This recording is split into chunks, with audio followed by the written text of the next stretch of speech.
I got to talk to a couple of the drivers on Tuesday at the press conference held at Pier 22. Mike Hill, a driver for Buckshot Racing number 77 LLC, talks about the Bradenton area and what makes racing here so special. Well, I love Bradenton, the Bradenton River area, and the whole area as it's been emerging over the last few years. I moved here from California to be part of the boat racing scene and to hopefully race Formula One boats here, which is happening this year with the IHRA, so it's super exciting. I think the spectating here is one of a kind because of the two bridges that go across the race course, and they close the bridge off. You can actually look down on the race course and you can actually see the action from up above. It's like a bird's eye view. It's almost like being in a drone that's stationary when you're viewing.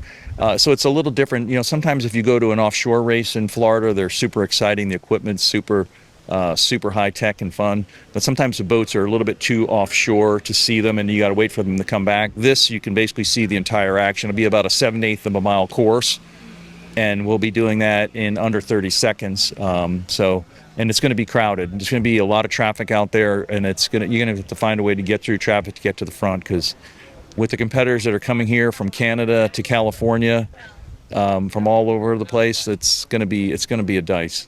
A new specialty of this year's racing is the Formula boats and has changed the game a bit for the drivers. Mike Hill talks about what it is like to race those boats.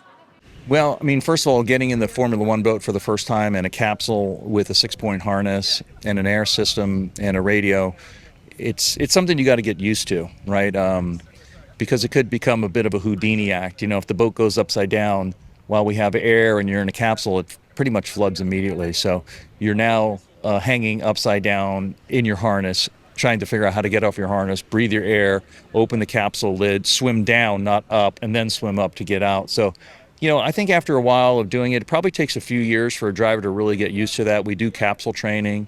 But once you're in there, you got to be really familiar with a cockpit. You've got to be really comfortable. We run a bead seat, which means we're fitted into the boat perfectly, so it's for safety. We run a safety capsule as well, which are 3,000 to 10,000 Newton meters in protection. So God forbid anybody hit you as well.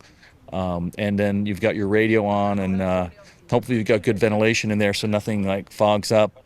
But once the boat takes off, we start from a dead stop. I think here we're actually going to be doing a rolling start. It's showtime. You know, these are very light and nimble boats. They're tunnel hulls, so they ride up on a pocket of air.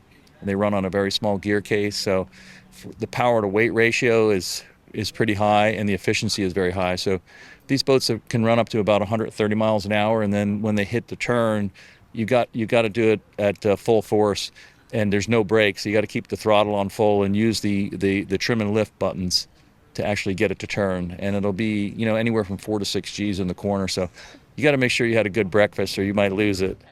Boat racing is a very intense sport. Hill told me that it is very family oriented and is definitely not something to keep your eyes off of. It can be hard to spectate, but he implores you to come early to see it. Because the one thing that's a little tough about boat racing is sometimes you got to wait, you're not sure where it's at or where to spectate from. So take a look at Google Maps or Google Earth, take a look at the address, you know, find yourself a good place, come on down. If you happen to make your way into the pits, come and say hello to us, Buckshot Racing number 77 LLC. If you need some high performance parts for your boat and you want to go faster, whether it's propeller or it's new pistons, you can call me Mike Hill. Hill is a very friendly guy, so be sure to come on down, don't miss the race, but also try to make your way on down to the pits and meet the Buckshot Racing number 77 LLC team.